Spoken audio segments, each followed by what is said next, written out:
Welcome again to Journey Through Proverbs. This is Mike Troxel, and we are looking at practical principles in this ancient book of wisdom written by Solomon in the Old Testament of the Bible. So we're not looking at doctrine of theology. We're looking specifically at the practical principles that will help you live and have a better life, to be more disciplined and successful, which is really what the introduction of the book of Proverbs is about. So we're going to be looking in Proverbs chapter 3 today. This is verse 1 through 4, and we're going to hit through this pretty quickly. It says, "My child, never forget the things I have taught you. Store my commands in your heart." So Solomon is telling his kid, when he's writing this to his son, he's saying, never forget what I'm teaching you. Store it in your heart. Make this something you're passionate about. Make it something that is something that you believe with everything that you are and you hold on to. If you do this, he says, you will live many years and your life will be satisfying. So all of this wisdom that he's writing in the book of Proverbs, he is telling his son, and then to us as well, because as we're reading it, he is saying that if you will just store this stuff up in your heart, if you will make it something to be the guide of your life, if you'll never forget it but pay attention to it, then this will make sure that you're able to live a long life, many years, and you will live a satisfying life. Well, that's really good. I never met anyone that says, I want to live a short life and I don't want my life to be satisfying or fulfilling or successful. I've never met that person. There's possibly someone that exists like that.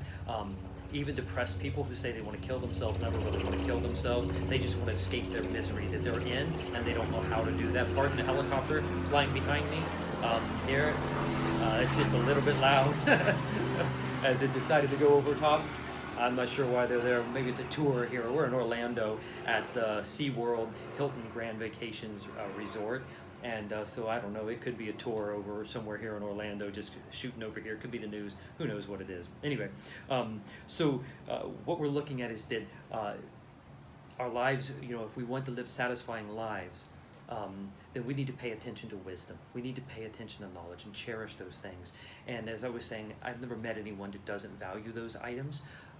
Those things are a part of what everybody wants, even the most depressed people who say they want to kill themselves or try to kill themselves, or who are successful and kill themselves. They really don't want to die. What they want is escape from their situation, but they see no road out. They see no way to get out of it except for the overwhelming choice of ending their life, their existence, because they're so miserable. And so this is what Proverbs is about, helping you and I to live satisfying, successful, and long lives, to enjoy not only to add more years to our life by our choices, but to add more quality to those years as well. So verse 3, it says, "Never let loyalty and kindness leave you. Tie them around your neck as a reminder. Write them deep within your heart.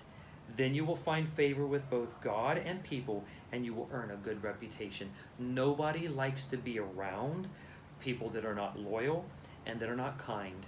They don't like those kind of people. They may use them. They may have temporary association with them for some purpose that they can gain advantage of having that relationship there. But nobody likes to be around that. Even family members who people feel like they're forced to be around that are like that, they don't like them. They only hang around them because it's family and they don't really know what else to do in many of those cases. And then people get upset and try to make them feel guilty when they just said, you know what, I don't need you in my life. I don't want a part of that. That's how the choices my wife and I have made. We're not going to associate with and hang out with and spend time with people that are caustic to our lives. People that are a drain and like acid that just eat away at you. We don't have time. Our life is too short to spend it with people that are damaging and destructive and that are unhealthy in how they treat us in relationships. If they can't act productively and healthy in a way that contributes to us as we would contribute to them, then we don't have time to spend time with that. And our life is better because of it. We live a very drama-free life in our family and in our experience, and we cherish that. It gives us a greater peace, a greater freedom, and at night we put our head on our pillow and we enjoy it. We're not fighting with each other. We're not having to fight with other people outside of our home, and we just love it. We live a much more peaceful life, and I like this. So there's a Cinderella movie, not the old original Cinderella's made by Disney, but Disney redid Cinderella and a few years back, and in the movie Cinderella's mother told her a principle to guide her life, and she lived by that principle, and it's a theme throughout the movie: have courage and be kind. It's a similar concept to this. Never let loyalty and kindness leave you. Tie them around your neck. Let them be the guide of your life. People want to be around and friends with and associated with people who are, one, loyal, someone that can be trusted. If you want good business partners, if you want a good marriage and life partner, if you want good friendships, be a loyal person. Be someone people can trust and depend on. Someone that people know that you're going to have their back, and if they share or divulge their personal life, you're not going to post it on social media. You're not going to go tell other people about it. You're going to protect the integrity of their private information. Private information should always be kept private. It's not open for public consumption. Just because you saw it happen to somebody's life doesn't mean that it's public information.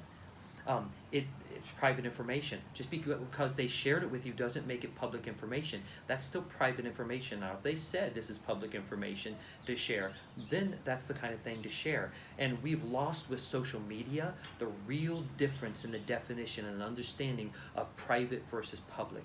And we think everything is now public and that we can share and post whatever we want. And it's really detrimental to society and relationships and just the overall health. You can see it all around us and what's going on in our country today, as well as around the world. And it's just not healthy. So this principle of loyalty and kindness is very important. Treating people nice, treating people kindly, patiently.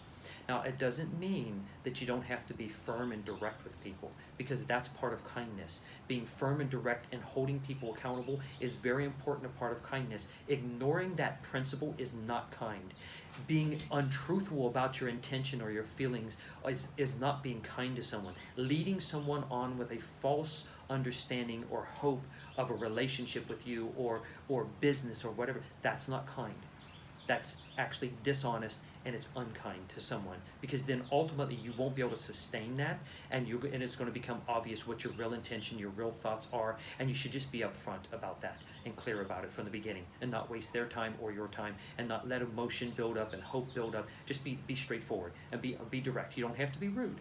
Never be rude. That's why this principle there is loyalty and kindness. Let those principles guide you in your business.